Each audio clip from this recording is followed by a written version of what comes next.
Assalamualaikum warahmatullahi wabarakatuh. Sahabat Tafakur TV, mari kita bahas tentang perkara jahiliyah 7. Mengandalkan banyaknya jumlah, berhujah dengan bilangan mayoritas, dan berhujah untuk menyatakan batilnya sesuatu dengan alasan bahwa jumlah pengikutnya sedikit. Maka Allah menurunkan apa yang membantah dan menggugurkan prinsip ini.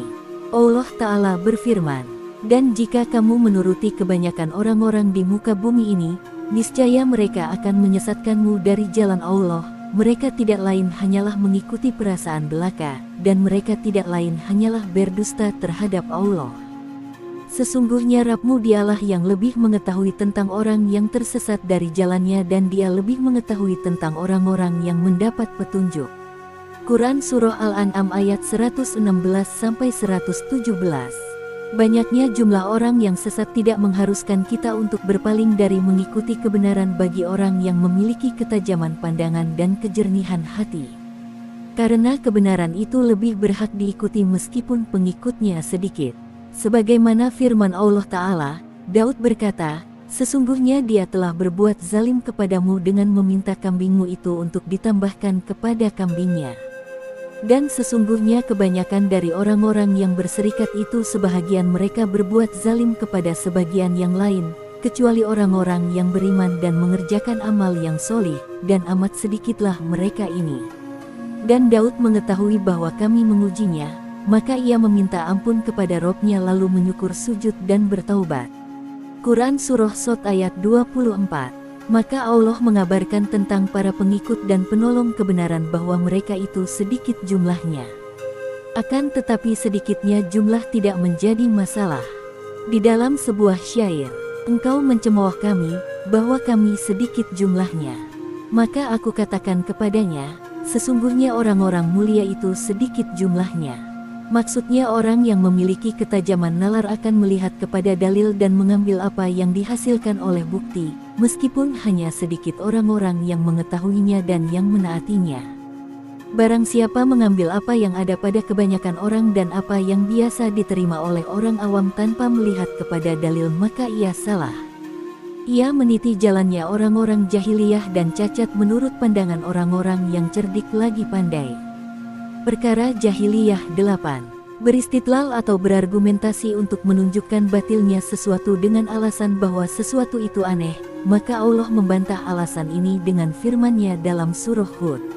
"Maka mengapa tidak ada dari umat-umat yang sebelum kamu orang-orang yang mempunyai keutamaan yang melarang mengerjakan kerusakan di muka bumi, kecuali sebagian kecil di antara orang-orang yang telah kami selamatkan di antara mereka, dan orang-orang yang zalim hanya mementingkan kenikmatan yang mewah yang ada pada mereka, dan mereka adalah orang-orang yang berdosa." Quran Surah Hud ayat 116.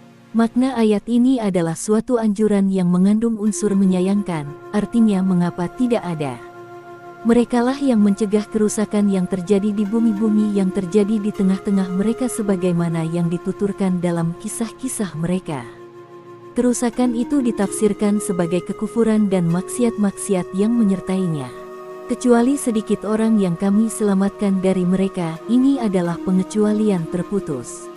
Artinya hanya sedikit dari orang-orang yang kami selamatkan, karena mereka melakukan pencegahan dari yang munkar. Perkara jahiliyah 9. Beristidlal atau mengajukan dalil dan berhujah atau mengajukan hujah atas suatu keinginan dengan kaum yang telah diberikan kekuatan pemahaman dan nalar, kekuasaan dan kerajaan, dengan anggapan bahwa yang demikian itu dapat mencegah mereka dari kesesatan. Maka Allah membantah mereka dengan firman-Nya dalam surah Al-Ahqaf. "Maka tatkala mereka melihat azab itu berupa awan yang menuju ke lembah-lembah mereka, berkatalah mereka, inilah awan yang akan menurunkan hujan kepada kami. Bukan. Bahkan itulah azab yang kamu minta supaya datang dengan segera, yaitu angin yang mengandung azab yang pedih, yang menghancurkan segala sesuatu dengan perintah Tuhannya. Maka jadilah mereka itu tidak ada yang kelihatan lagi kecuali bekas-bekas tempat tinggal mereka. Demikianlah kami memberi balasan kepada kaum yang berdosa. Dan sesungguhnya kami telah meneguhkan kedudukan mereka dalam hal-hal yang kami belum pernah meneguhkan kedudukanmu dalam hal itu, dan kami telah memberikan kepada mereka pendengaran, penglihatan dan hati. Tetapi pendengaran, Penglihatan dan hati mereka itu tidak berguna sedikit pun bagi mereka, karena mereka selalu mengingkari ayat-ayat Allah dan mereka telah diliputi oleh siksa yang dahulu selalu mereka memperolok-oloknya. Quran Surah Al-Ahqaf ayat 24-26.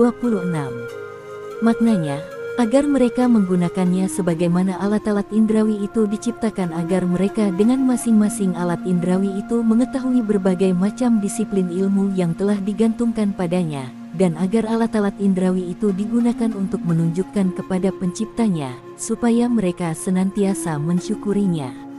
Tetapi pendengaran mereka itu tidak berguna sedikitpun, karena mereka tidak menggunakannya untuk mendengarkan wahyu dan nasihat-nasihat Rasul Shallallahu Alaihi Wasallam, juga tidak penglihatan mereka, karena mereka tidak memfungsikannya untuk memperhatikan ayat-ayat alam yang terhampar dalam lembaran-lembaran aktivitas kehidupan.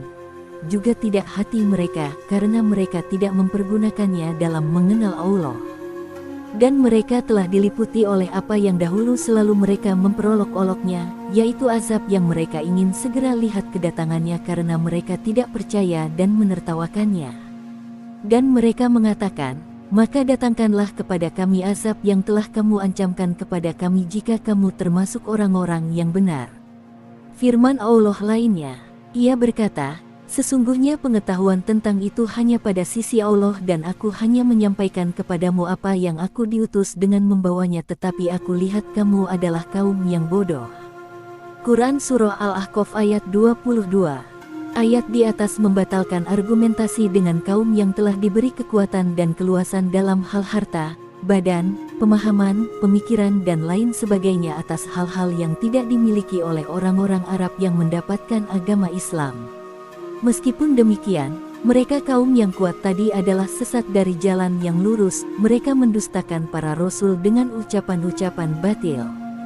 Jadi bimbingan menuju iman kepada Allah dan Rasul-Nya, serta tunduk kepada kebenaran dan berjalan di bawah naungannya adalah murni karunia dari Allah Subhanahu wa Ta'ala, bukan karena banyaknya harta dan tingginya status. Barang siapa menolak kebenaran dengan alasan bahwa orang-orang yang lebih baik statusnya dari dirinya tidak menerimanya, dan tidak menjadikan akal sehatnya sebagai hakim, tidak mengikuti apa yang disimpulkan oleh dalil bukti maka dia telah mengikuti prinsip orang-orang jahiliyah dan menyimpang dari hujah mardiyah atau argumentasi yang diridhoi. Wabillahi taufik. Terima kasih telah menonton video ini. Semoga Allah Subhanahu wa Ta'ala memberikan keberkahan atas waktu yang kita jalani. Wassalamualaikum warahmatullahi wabarakatuh.